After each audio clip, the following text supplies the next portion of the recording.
Hi, I'm Abida Rasheed. Ellarku swagatham and welcome back to my new episode of Masterclass. അപ്പം ഇന്ന് ഞാൻ ഉണ്ടാക്കാൻ പോകുന്നത് കല്ലുമക്കായി പൊരിച്ചത് അല്ലെങ്കിൽ കടുക്ക പൊരിച്ചത്. ഇപ്പോൾ കണ്ണൂർ മുതൽ കോഴിക്കോട് വരെ കല്ലുമക്കായി എന്ന് പറഞ്ഞു കഴിഞ്ഞാൽ പിന്നെ അതിൻ്റെ അപ്പുറം ഒന്നുമില്ല, അല്ലെങ്കിൽ കടുക്ക എന്നും പറയും. അപ്പോൾ ഇതിൻ്റെ ഒരു ഡ്രൈ ഫ്രൈ എങ്ങനെ ചെയ്യാന്നുള്ളതാണ് ഞാൻ ഇന്ന് കാണിക്കുന്നത്.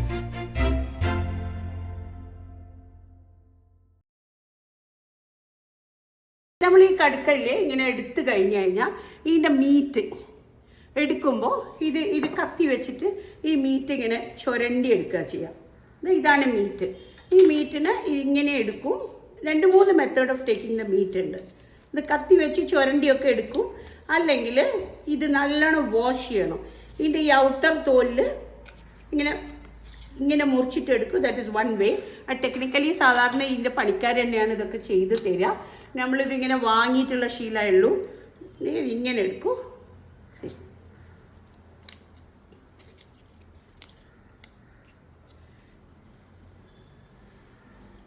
ഈ മീറ്റിൻ്റെ ഷേപ്പ്ലെസ് ആവും. ഇങ്ങനെ എടുക്കുന്ന സമയത്ത് മീറ്റ് ഷേപ്പ്ലെസ് ആവും. അതേ നേരെ മറിച്ച് ഇതേ സാധനം നമ്മളൊരു ഇഡ്ഡലി ചെമ്പിലോ അങ്ങനെ എന്തെങ്കിലും ഒരു ആവി ക്രിയേറ്റ് ചെയ്താൽ ഇതെന്താവും, ഇതെല്ലാം പൂട്ടിയിട്ടാണ് ഉണ്ടാവുക. ഈ ആവി ഇങ്ങനെ വരുന്ന സമയത്ത് അത് വായ തുറക്കും. പക്ഷെ അത് ആവിക്ക് ഇടുന്നതിൻ്റെ മുന്നേ ഇതിൻ്റെ പുറത്തെ സ്കിന്ന് നല്ലോണം ക്ലീൻ ആക്കണം.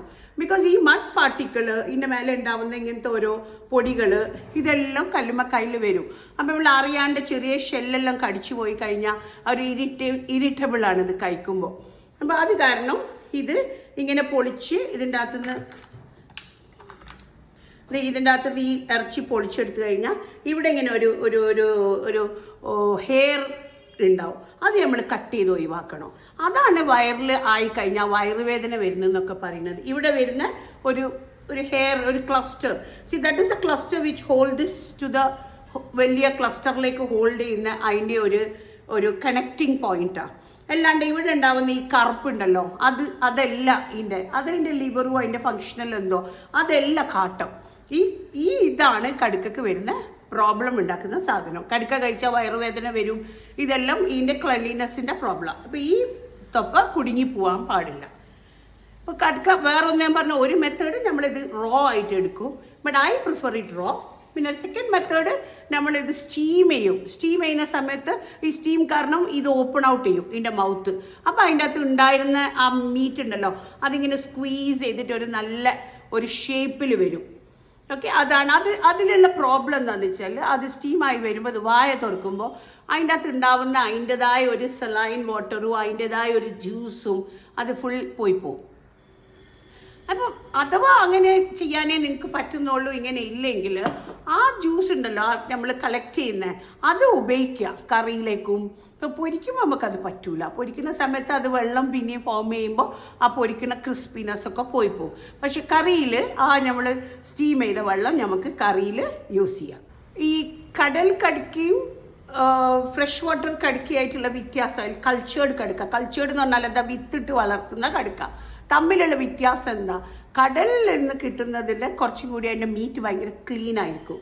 ഈ പുഴയും കടലും കൂടി മിക്സ് ചെയ്തിട്ട് ഉപ്പുവെള്ളം ഉള്ള ഒരു 50% ഉപ്പുവെള്ളം 50% ഫ്രഷ് വാട്ടർ ഉള്ള ഏരിയയിലാണ് ഇതിനെ വളർത്തുക, കൾച്ചർ ചെയ്ത് വലിയ കയറിൻ്റെ മുകളിൽ ഇതിൻ്റെ ഇങ്ങനെ ചെറിയ ചെറിയ സീഡിനെ ഇട്ടിട്ട് കെട്ടി താത്തുക ചെയ്യുക. അപ്പോൾ ആ കയറാണത് ക്ലസ്റ്ററായിട്ട് അതിൻ്റെ മുകളിലാണ് വളരുന്നത്. കടലിൽ അങ്ങനെയല്ല, വലിയ പാറൻ്റെ മേലെ ഇത് ഇങ്ങനെ പിടിച്ചിട്ടാണ് ഉണ്ടാവുക. അപ്പോൾ ഈ വെള്ളം ഇങ്ങനെ അടിക്കുന്ന സമയത്ത് ആ വെള്ളത്തിൻ്റെ ക്ലാരിറ്റി ഇതിൻ്റെ അകത്ത് ചളി ഉണ്ടാവില്ല. ഇത് കടലിലുള്ളതിൽ ചളി ഉണ്ടാവില്ല. പുഴയിലുള്ളതാണെങ്കിൽ അതിൽ ചളി ഉണ്ടാവും. അപ്പോൾ ആ ചളിയിലായിരിക്കും ഇത് കൂടുതലുണ്ടാവുക. എപ്പോഴെങ്കിലും അത് വായ തുറക്കുമ്പോൾ ആ ചളി അതിൽ കയറും. അത് നമ്മൾ കഴിക്കുന്ന സമയത്ത് തന്നെ നമുക്കൊരു ചളി feeling or the black colour of ചളി ചിലപ്പോൾ ആ കടുക്കയിൽ ഉണ്ടാവും. അതേ മറിച്ച് കടലിലെ കടുക്കയിൽ അത് ഉണ്ടാവില്ല. It's more natural. ഈ കല്ലുമക്കായിനെ കൊണ്ട് നമ്മൾ ഒരുപാട് സാധനം ഉണ്ടാക്കും. ഇത് കല്ലുമക്കായിൻ്റെ ഈ നീരെടുത്തിട്ട് അരിയിൽ കൂട്ടി അരച്ചിട്ട് ചെറിയ ചെറിയ ഫ്രിട്ടേഴ്സ് ഉണ്ടാക്കിയിട്ട് കുറേ കാലത്തേക്ക് പ്രിസർവ് ചെയ്ത് വെക്കുക. പുറത്തൊക്കെ പോകുമ്പോൾ ആൾക്കാർ കൊണ്ടുപോകും. ആ കല്ലുമക്കായി ഓർമ്മ ആകുമ്പോൾ ആ കല്ലുമക്കായി അവിടെ കിട്ടൂലെങ്കിലും ഈ കടുക്കപ്പം എന്ന് പറഞ്ഞിട്ട് ഒരപ്പമുണ്ട്. അത് ഇതേമാതിരി അരിയും ഈ കടുക്കയുടെ ഇതൊക്കെ മിക്സ് ചെയ്തിട്ട് ക്രിസ്പി റൈസ് ഫ്രിട്ടേഴ്സായിട്ട് പൊരിച്ചെടുക്കുന്ന സാധനമാണ്. അപ്പോൾ അതിനുപയോഗിക്കും. പിന്നെ കടുക്ക ചാറ് വെക്കും, കടുക്ക അച്ചാറിടും, കടുക്കനെ കൊണ്ട് വേരിയസ് കാര്യങ്ങൾ ചെയ്യും. അപ്പോൾ ഇന്നിപ്പോൾ ഞങ്ങൾക്ക് കടുക്ക ഡ്രൈ ഫ്രൈ എങ്ങനെയാണ് ചെയ്യാൻ പറ്റും. ഇതിൻ്റെ വെള്ളം കുറച്ചുണ്ട് കേട്ടോ. ആ വെള്ളം നമ്മൾ എത്ര നേരം വെക്കുന്നോ അത്രത്തോളം വെള്ളം ഇങ്ങനെ ഊറി ഊറി വരും. അപ്പോൾ കടുക്ക ഇതിപ്പോൾ ഒരു കിലോ കടുക്ക ഹോൾ വാങ്ങിച്ചു കഴിഞ്ഞാൽ മാക്സിമം ഒരു 20-30 ഒക്കെ കിട്ടുള്ളൂ, സൈസ് അനുസരിച്ച്. സ്മോളർ ഇട്ട് നമ്പർ കൂടുതൽ കിട്ടും. അപ്പോൾ ഒരു 40 കടുക്ക. ഈ 40 കടുക്കൻ്റെ അകത്തുനിന്ന് ഈ ഇറച്ചി എടുത്തു കഴിഞ്ഞാൽ ആകെപ്പാടെ കുറച്ചേ ഉണ്ടാവുള്ളൂ, ഇത്രയേ ഉണ്ടാവുള്ളൂ ഒരു കിലോ കടുക്ക പൊളിച്ചു കഴിഞ്ഞാൽ. അതുകൊണ്ടാണ് ഇത് ഭയങ്കര എക്സ്പെൻസീവ് ആവുന്നത്. പക്ഷേ ഇത് നമ്മൾ ചെമ്മീനൊന്നും കഴിക്കണമായിട്ട് ഒരുപാട് ക്വാണ്ടിറ്റി കഴിക്കണ്ട. ഇതിന് അത്രയും ഫ്ലേവർ ഉണ്ട്. ഒരു 3 പിടി ചോറിനൊക്കെ ഒരു കടുക്ക മതി. അത്രയും ഫ്ലേവർഫുള്ളാണ് ഈ കടുക്കയുടെ ഒറിജിനൽ ഫ്ലേവർ. അപ്പോൾ ഇതിലേക്ക് പൊരിക്കാൻ നമുക്ക് ഒരുപാട് സാധനങ്ങളൊന്നും വേണ്ട, മിനിമലിസ്റ്റിക് ആയിട്ട് ഉപയോഗിക്കാം എന്ത് പൊടികളും കാര്യങ്ങളും. അപ്പോൾ ഇതിലേക്ക് ഞാൻ എൻ്റെ ഫിഷ് ഫ്രൈ മാറിനേറ്റ് പൗഡർ ഇതിപ്പോൾ എൻ്റെ അടുത്ത് ഒരു 50-60ൻ്റെ മേലെ കടുക്കുണ്ട് ഇപ്പോൾ ഇതിൻ്റെ അകത്തുള്ളത്. അത് എരിവിനനുസരിച്ചിട്ട് കുറച്ച് കൂട്ടോ കൊടുക്കുക.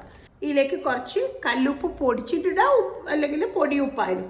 ചില കാര്യങ്ങൾക്ക് നമുക്ക് ഉപ്പ് പൊടി തന്നെ വേണം, എന്നാലും മാക്സിമം കല്ലുപ്പ് ഉപയോഗിക്കുക.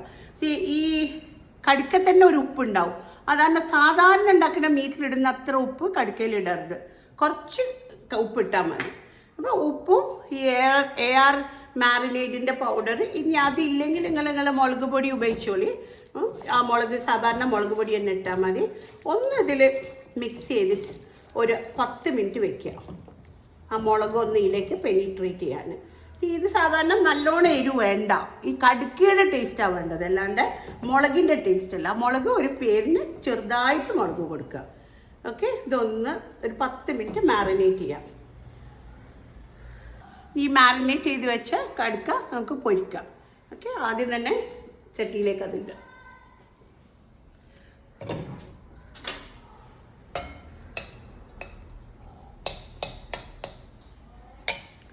ഈ കടുക്ക വേവാൻ കുറച്ച് വെള്ളം, വളരെ കുറച്ച്, കടുക്കയിൽ വെള്ളം ഉണ്ടെങ്കിൽ വേണ്ട, ഇല്ലെങ്കിൽ വളരെ കുറച്ച് വെള്ളം ഒന്ന് അടി പിടിക്കാണ്ട് അതൊന്ന് വേവാൻ കണക്കാക്കിയിട്ട് കുറച്ച് വെള്ളം ഒഴിച്ചു.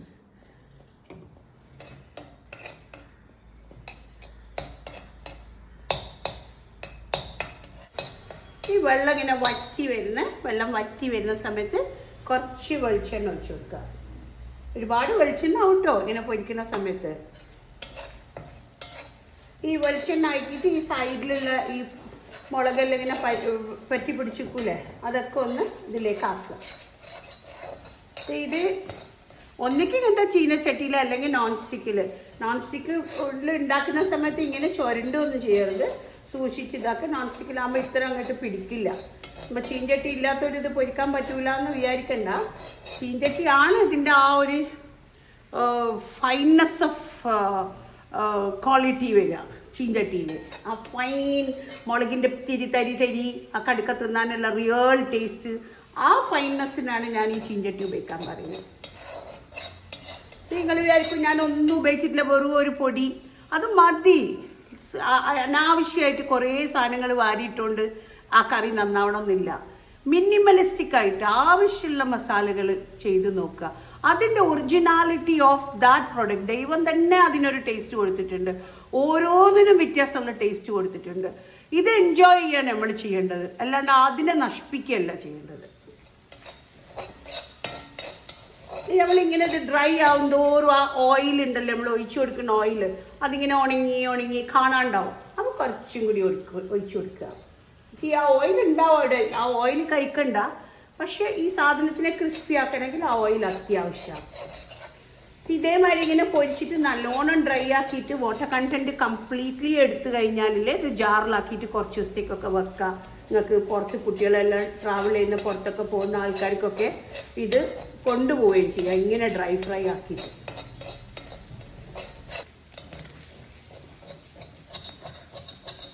ഞാൻ ഈ ചീഞ്ചട്ടി കാലങ്ങളായിട്ട് ഉപയോഗിക്കുന്ന ചീഞ്ചട്ടിയാണ്, എന്നിട്ടും അതിലും പിടിക്കുന്നുണ്ട്.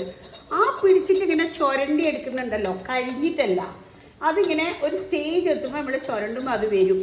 ആ ഒരു ക്രിസ്റ്റലൈസ്ഡ് ചില്ലിയുടെ ആ ഫ്ലേവർ വിത്ത് ദ കടുക്ക ആണ് നമുക്കിവിടെ ആവശ്യം. ഓക്കെ, ഇത് നമുക്ക് ആ കടുക്കേൻ്റെ ഫ്ലേവർ തന്നെ മതി. നല്ലോണം അത് ചുരണ്ടി അതിൻ്റെ കൂടെ മേർജ് ചെയ്യിക്കുക. അതൊരു പണിയാണ്. അതുകൊണ്ടാണ് ഞാൻ പറയുന്നത്, നമ്മൾ അലൂമിനിയത്തിൻ്റെ കയ്യിലൊന്നും ഉപയോഗിക്കാണ്ട് ഇങ്ങനത്തെ എന്തെങ്കിലും ചിരട്ടക്കയ്യിലൊക്കെ ഉപയോഗിക്കാൻ പാടുള്ളൂ. ഈ സമയത്ത് നമുക്കൊന്ന് ഫ്ലേവറിന് വേണമെങ്കിൽ കുറച്ച് കരിവേപ്പിൻ്റെ ഇല കുറച്ചിട്ട് കൊടുക്കുക. അതിൻ്റെ കൂടെ കുറച്ച് വെളുത്തുള്ളി ഫ്രഷായിട്ട് ചതുക്കിയിട്ട് ഇട്ട് കൊടുക്കുക.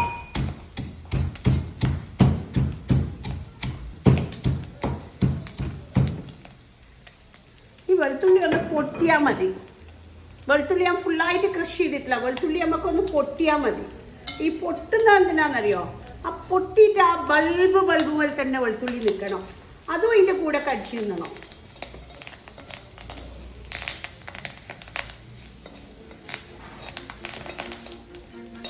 ഇപ്പോൾ ആ കടുക്ക ആ വെളുത്തുള്ളി അതിലേക്ക് മതിയായി. അപ്പോൾ കടുക്ക ഡ്രൈ ഫ്രൈ റെഡിയായി. ഇനി ഇത് നല്ല ചൂടുള്ള ചോറിൻ്റെ കൂടെ കഴിക്കാം. ഇനി അഥവാ അത് തേഞ്ഞിട്ടില്ലെങ്കിൽ ആ ചട്ടിയിൽ കുറച്ച് ചോറിട്ട് നല്ലോണം ഒന്ന് ചട്ടകം കൊണ്ട് ഇളക്കി ആ ചോറ് കഴിച്ചാലും കടുക്കക്കായിൻ്റെ അതേ ടേസ്റ്റ് തന്നെ കിട്ടും. മലബാറിൽ വന്നാൽ, കോഴിക്കോട് വന്നാൽ കല്ലുമ്മക്കായ് കഴിക്കാണ്ട് ആരും പോവില്ല. അപ്പോൾ കോഴിക്കോട് വന്നാൽ എന്താ കഴിക്കേണ്ടതെന്ന് വെച്ചാൽ കല്ലുമ്മക്കായ് കഴിക്കണം. അത് മറന്നു പോകണ്ട. എല്ലാവരും ഒന്ന് ഉണ്ടാക്കി നോക്കുക, പരിചയപ്പെടുക കല്ലുമ്മക്കായിനെ. And until then, goodbye from Abida Rasheed.